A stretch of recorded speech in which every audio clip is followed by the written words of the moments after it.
This is programming for Industrial 4.0. In this episode, or in this lab, we're working on basically manipulating strings. So, and the first one is create a list of 6 items. So I got components. They're mechatronics-based components. And so as you can see here, there is the 6 items: hydraulic cylinder, PLC, potentiometer, and so on.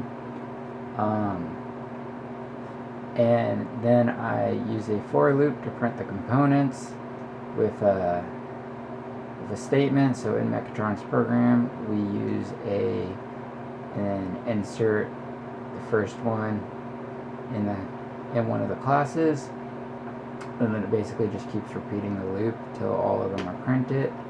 So if we go down here, we look, and there's the first statement with electric motors, and then it continues on with all 6 of them. And so now we go to the second list, which is hobbies, so soccer, mountain bike, disc golf, skiing, hiking, and knitting.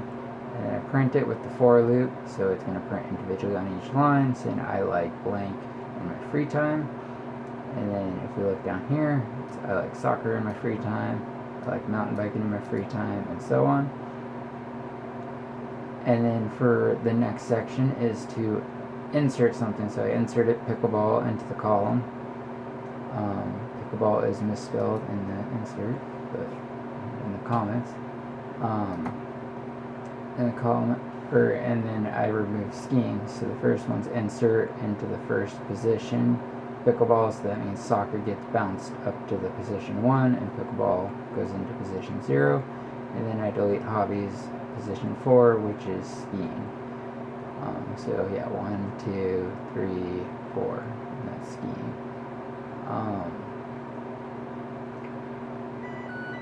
So then I print it in a for loop. So if we go down here, we added pickleball, and as you can see, skiing is not in the list now.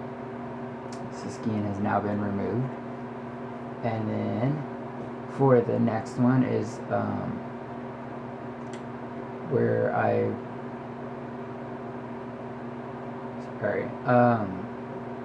so I inserted pickleball, and then so I removed knitting. So I did a pop, and since knitting was at the end of it, hobbies pop, and then it inserted into a variable, and then I printed it, which just, it's a printed space. And then down below I printed it into I don't like, since I removed it from the list, so I don't like, and then knitting anymore, and then printed it. So down here you can see I took that variable and printed it with it in a sentence.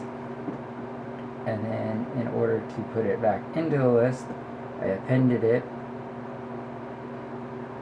and then I printed a list of hobbies again to prove that it went back into the list. So, and for the final step of that list was to clear the hobbies, so that means nothing's in the list. So I used hobbies.clear, and to prove that it cleared, I put a print to show that it's, doing something. It's supposed to do something below it, so if there was anything in it, the for loop would show up right below that line. So there's nothing should print below the line, right below this line, and then there's nothing showing up. And now I created a new list, so computer desk items, which was just things on the computer desk: soda can, phone, Allen wrench, laptop, electrical tape, charger. And then I printed it in the same fashion of the list, as you can see right here, where it says soda can.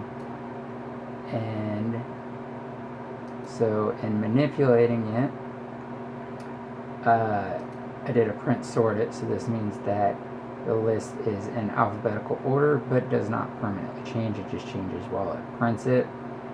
And then to prove it is the line below, showing that it's still in the original form.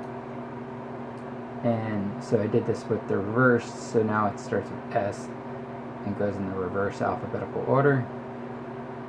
And then going down, the final, not quite the final step, but it was sort at computer desk, and that's just to prove that it's in its original form again. And then to permanently change the orders is computerdesk.sort, so that means that it's going to stay sorted in that direction. And then I printed it.